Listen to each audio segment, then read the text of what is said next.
Ya kaisa na din yan ditergiban sa mga sahabat. Lalanggaw niya ng buta di sirto.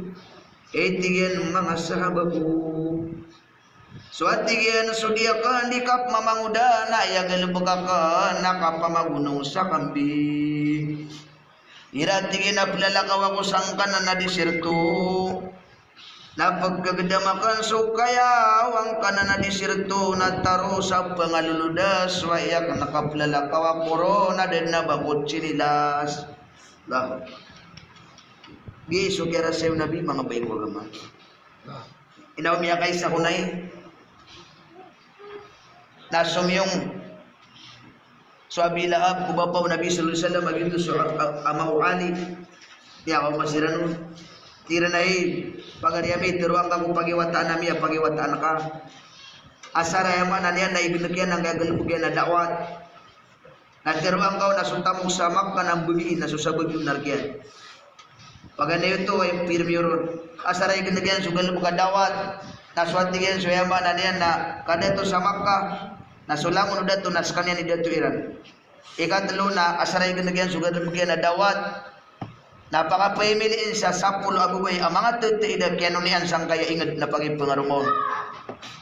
Natigin na mata na kami pangitarima no pagiwatan na kami gawas. Sugya pa ka mo nabi sumisinga na sumisinga mapusiba pa yan. Sa tigin na pagiwatan ko era ka nakapuno mga bapaka ang mga pagariakan. Natingnan na po pa kulay. Ito na yung mayroon si mayroon terima so panulunan. Tingin na yung mayroon si nasar po na iganag ka sugalubog ka dakwat. Asar po iganag ka yung nagalubog ka dakwat. Nasukon so tamok si samak ka ng bugin. Nasusabog yun na ibugir ka. Nasuyama na niyan. Ikadwa niyan. Nasulangon udah to si samak ka ng baloy nas kay datuliran. Ikatlo at tigay napakapangarumang ka sa 10 abay at kaya nun yan sang kaya ingat at tigay na iba pa nakagiyaginan na ipiyaginan na ka napitero na kan na ka apiapan mibita dilan kung kawanan na kan so alungan namibita kundiwa ka kan so ulan dadiyakan dan igna kang gagalap ka na dawat so den so yaman nanay na kaya tero ayran sa natigay na imanto na pagito kawang kukiran Nasudin suyaman aniyan nagyang pangalim niya na miya dalagwi ko sarungan mangolay si samakka tay pendulun yang kira nagyang kayayaman aniyan na agama. Nasudin so kaya layran na riyaga-raga yang muta mga bapayan na biran-giran su Nabi sallallahu alaihi wasallam. Sudin suyaman aniyan nagyang perang gairan na di pun ketukawan udah susah kata baik. Tinggi kita su Fatimah radhiyallahu taala anha aku su pagarin na babay. Nasumya gadang mutalok sa tingin ay mga wata banda dito siya mayo ang uta mabuburo ko sa karsada apiran ko kapipitan at taman ni mantop ko gabi na dit makatanong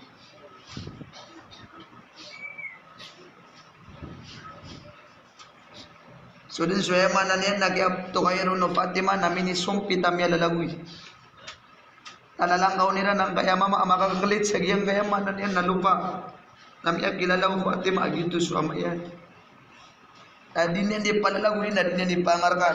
Hey ya mami, betul sakada tu wallah. Ia bidu keparat ya ubah apiura tau si samaka. Ino kairan ay peranaga kena bemarat ay penduduk kagiran. Namanya kat buat sunabi nanti na mga watakan. Mga karitang di ganuman pungulaw. Kung mabumas at teriman niran ang kaya panulunan. Lah.